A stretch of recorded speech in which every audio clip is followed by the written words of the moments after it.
Premier ouvrage congolais dans un secteur qui se détache davantage du droit administratif par ses règles et procédures, ce livre de 282 pages a reçu un accueil favorable du public présent.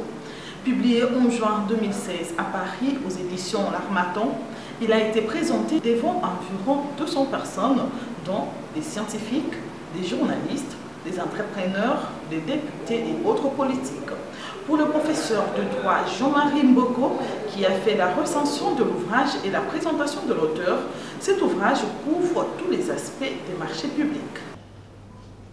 L'auteur s'est concentré sur les marchés publics en donnant tout le développement nécessaire pour la compréhension des contrats liés à la commande publique. Dans une approche à la fois comparative et diachronique, à travers les lignes et les interlignes de son ouvrage, l'auteur relève les points d'évolution et de modernisation de notre système de passation des marchés publics. L'exigence de respect des principes de liberté d'accès à la commande publique, d'égalité de traitement de candidats, de transparence de procédures, de budgétisation des besoins ou projets et de préférences nationales et régionales est soulignée par l'auteur dans son ouvrage. Il en est de même de l'abandon de l'ancien mode principal de passation de marchés publics, en l'occurrence l'adjudication, et son remplacement par l'appel d'offres avec toutes ses diverses modalités. Le marché de gré à gré ou par attente directe demeurant toujours un mode d'exception pour des cas limitativement énumérés par le législateur. En lieu et place du Conseil des adjudications installé au niveau du gouvernement central et au niveau des provinces, à l'époque, sous la législation de 1969, une direction générale de contrôle des marchés publics et une autorité de régulation des marchés publics sont respectivement instituées pour assurer le contrôle a priori et accorder des autorisations nécessaires à l'autorité contractante d'une part et pour exercer le contrôle a priori et auditer le système de la commande publique de notre pays d'autre part. Au-delà des aspects de contrôle par ces organes administratifs du processus de conclusion des marchés publics et des conditions de leur exécution, l'auteur a également examiné le contrôle par des organes juridictionnels. Le juge administratif en premier, ce qui est naturel, parce qu'il s'agit d'un contrat public ou d'un contrat mieux d'un contrat administratif qui, à l'époque, gérait ou dont le contentieux était traité par des juges pour le volet de cahier des charges par le juge administratif et le volet d'indemnisation par le juge civil, mais aujourd'hui, il y a le regroupement au niveau du juge administratif. Mais aussi, il examine le contrôle exercé par le juge pénal, qui a la charge de l'application, en définitive, du droit pénal particulier en matière de marché public. L'ouvrage qui est présenté aujourd'hui a également l'avantage d'avoir abordé les contrôles politiques exercés par le Parlement, ainsi que le contrôle financier effectué par la Cour des comptes, comme l'inspection générale des finances dans le domaine de marché public.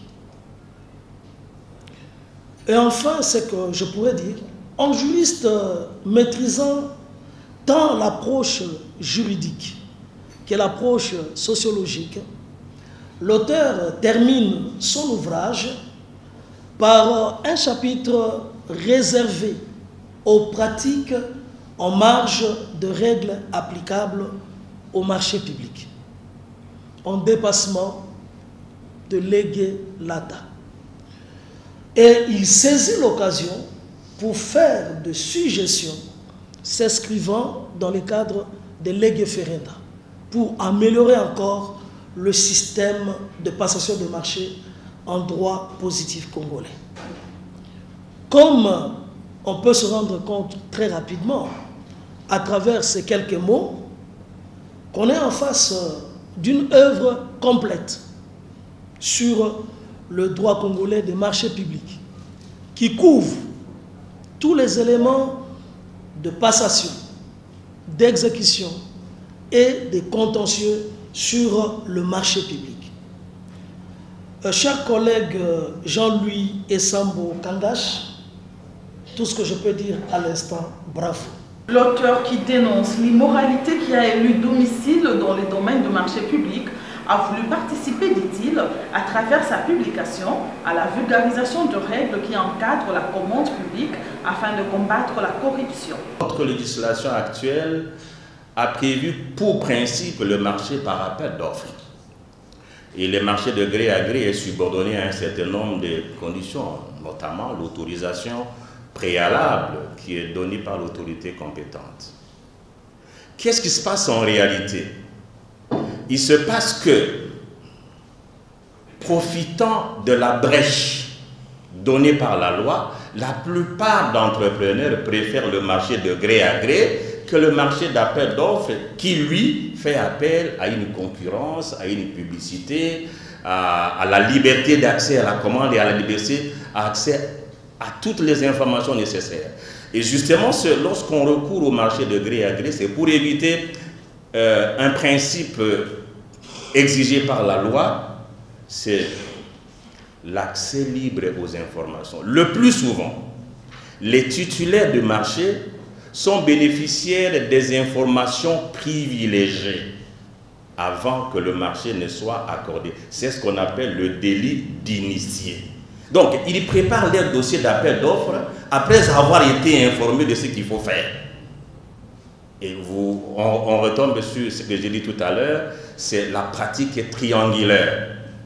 L'autorité contractante donne le marché à un entrepreneur, sachant que l'entrepreneur à qui le marché a été attribué a été au fait des informations avant même de souscrire au marché.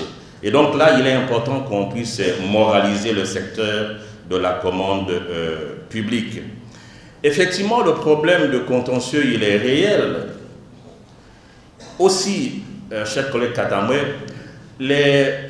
la question des actes détachables, je voudrais vous faire une révélation. Qui sont les autorités contractantes? Au niveau national, ce sont les ministres.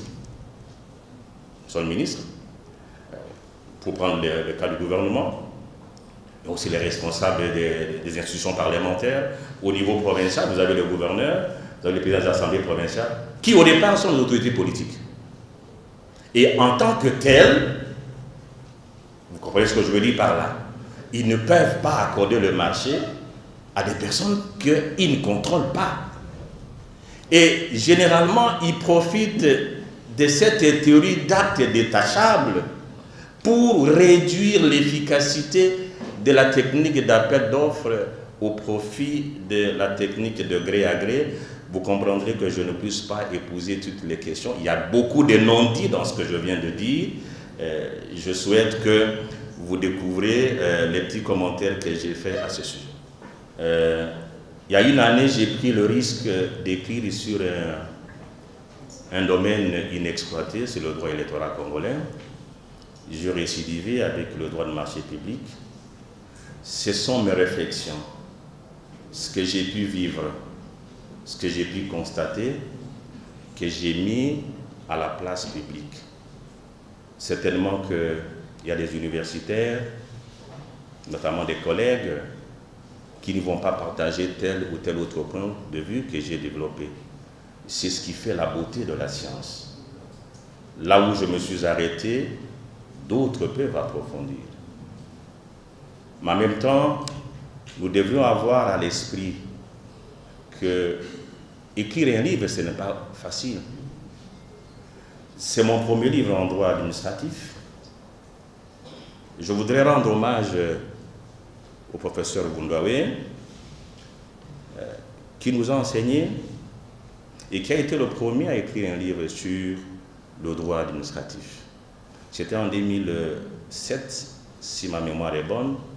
Mais s'il ne l'aurait pas fait, je crois qu'on continuerait encore à citer des Burlé, qui n'est pas congolais, qui est étranger.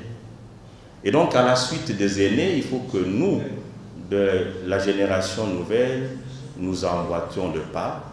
Voilà qu'il a commencé en droit administratif, il a été suivi par un autre aîné, un papa presque, devenu émérite, professeur Clément Kabangé. Lui, il m'a écrit. Et donc, ce que j'ai pu écrire aujourd'hui, je n'ai pas tout dit. J'ai dit ce que je sais. Et j'ai écrit en fonction des informations dont je dispose. Il appartient à d'autres collègues, d'autres universitaires, de pouvoir poursuivre la réflexion. Nous ne devons pas toujours écrire, nous qui sommes à l'université, pour avoir une promotion. Nous devons écrire, et j'apprécie l'intervention du collègue Kilomba. Il est toujours malsain que le juge, les avocats, lorsqu'il y a un contentieux devant nos juridictions, préfèrent se référer aux auteurs étrangers, même aux décisions étrangères. C'est comme si en interne, nous n'avons pas de ressources nécessaires. Or, nous avons de ressources. Nous avons une capacité inestimable de pouvoir faire valoir notre droit. Et nous, universitaires, nous avons cette responsabilité. Le professeur Évariste Bouchard a quant à lui rendu un vibrant hommage à l'auteur pour son œuvre.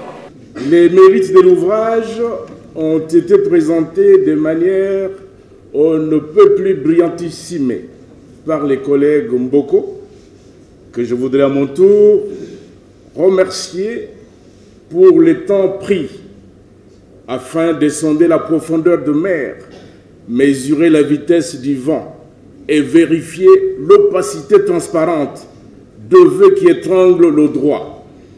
Bref, désosser les livres en les reconstruisant en vue de permettre à chacun de nous de mieux saisir la portée de la réflexion initiée par Jean-Louis Essambo.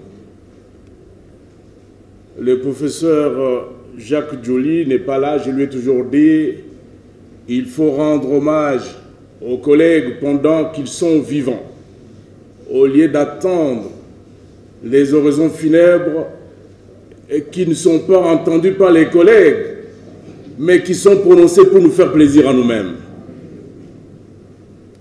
L'intervention du publiciste, ne pas de refaire le chemin si bien balisé par les collègues Mboko, mais plutôt de donner de la voix aux pleurs silencieux. Tant que les pleurs persistent, les droits s'engagent dans une sorte de tourbillon. Les vertiges qui en résultent saisissent aussi bien les droits lui-même que les acteurs chargés de son application. De la sorte, tout le monde se demande quel est notre droit, car le vertige fait perdre le sens de la mesure et du contexte. Trois questions, en réalité deux, pour expliciter ce qui précède. Il nous faut rentrer aux origines du droit des marchés publics. L'État qui n'était pas commerçant a dû se résoudre d'intervenir dans les marchés, non pas seulement pour réguler, mais s'engager lui-même parce qu'il y avait des domaines pour lesquels seul l'État pouvait faire face, s'agissant particulièrement des infrastructures. C'est ainsi que les marchés publics ont été considérés comme moteurs du développement de pays. Outre les infrastructures, dans les périodes de marasme économique, les commandes publiques ont permis de relancer l'emploi en stabilisant le secteur économique. C'est ainsi que des règles particulières ont été édictées, puisqu'il s'agit des fonds publics pour éviter les favoritismes et la corruption. le principe de transparence a pris une autre dimension justement pour lutter contre la corruption. La question est de savoir si les garde-fous mis par la loi congolaise sont solides pour lutter contre la corruption. Par ailleurs, il faut se demander si les vertus tant vantées des marchés publics peuvent s'appliquer dans les États faibles, où par moment, ce sont les co-contractants de l'État qui fixent les conditions de conclusion des contrats. Enfin, un autre arbre qui cache la forêt, ce sont les BOT, ces nouveaux contrats où le constructeur prend tout à sa charge et se donne une durée d'exploitation pour récupérer son dû. Ces BOT méritent une attention particulière pour éviter de retomber dans la cage des éléphants blancs qui font parfois gausser les donneurs de leçons et qui pensent que la science juridique en Afrique est une suite d'approximations. Je souhaite que ceux qui liront le droit congolais des marchés publics ne soient pas effrayés par les interlignes imaginaires que je viens d'ajouter. C'est à la doyenne de la faculté des droits de l'Université de Kinshasa, le professeur Marie-Thérèse Kenge, qui est revenu l'honneur de baptiser l'ouvrage. L'heure de vie est constituée.